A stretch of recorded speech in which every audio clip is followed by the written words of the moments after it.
easier when we're inside. We're better than that. No, this is all easy.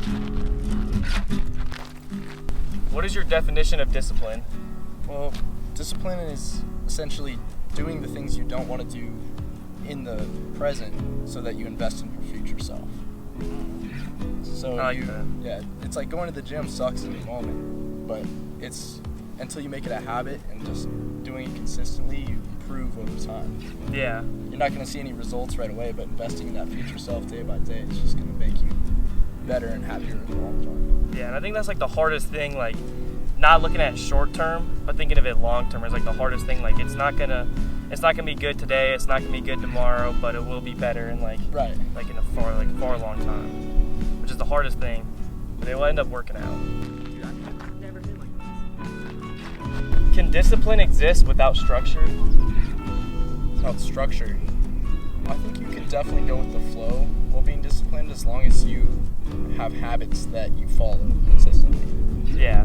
Like you could go to the gym every day. You don't have to go at a specific time, but as long as you're going every day, I feel like you're still disciplined. Yeah, and I think like, especially in the beginning, it's definitely nice to have that structure and routine so you know what you're kind of shooting for, but then as you kind of move on, it'll become like a second nature to kind of, As it becomes a habit. You don't have to constantly keep living this routine. You kind of do on your own. But I'd say like definitely have structure until you feel like it's kind of just more natural, I guess. Right. Is it okay to give yourself a break? And then when is it just an excuse to stop? It's okay to give yourself a break when you feel you need one. Mm-hmm. But growing your discipline means pushing yourself, pushing how hard you can go, right? Using your willpower to expand your habits and then your capabilities. So giving yourself a break is good when it's necessary, but for the most part, just pushing on and then cutting it when you need to and just trying to improve 1% every day. Are bad habits ever truly broken or just replaced?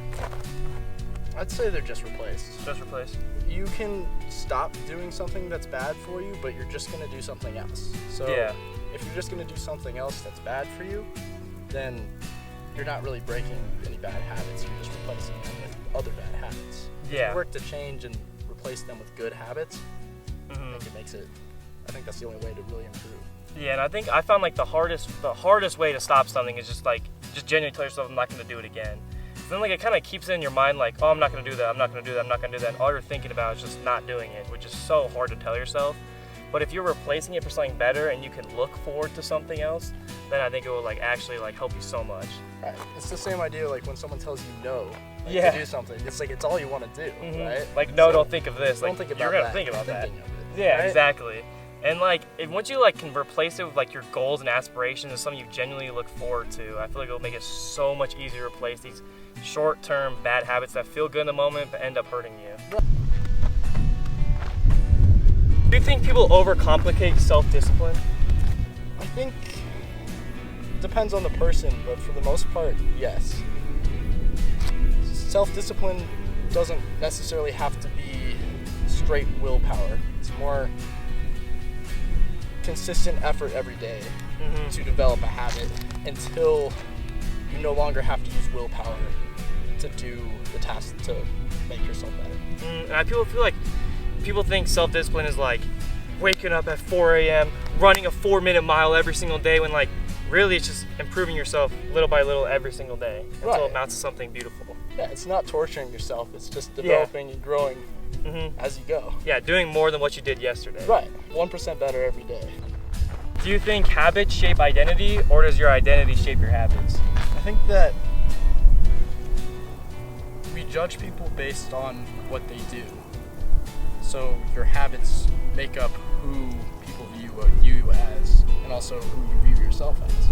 Because if you don't feel you're doing anything productive with your time, you're not going to have a high self-respect. Yeah.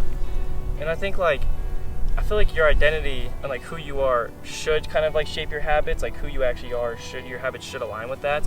But I think if you have bad habits, your habits could start taking over your identity and like take over the person you actually want to be, or viewed as at least.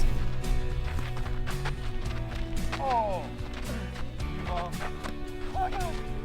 Oh my god.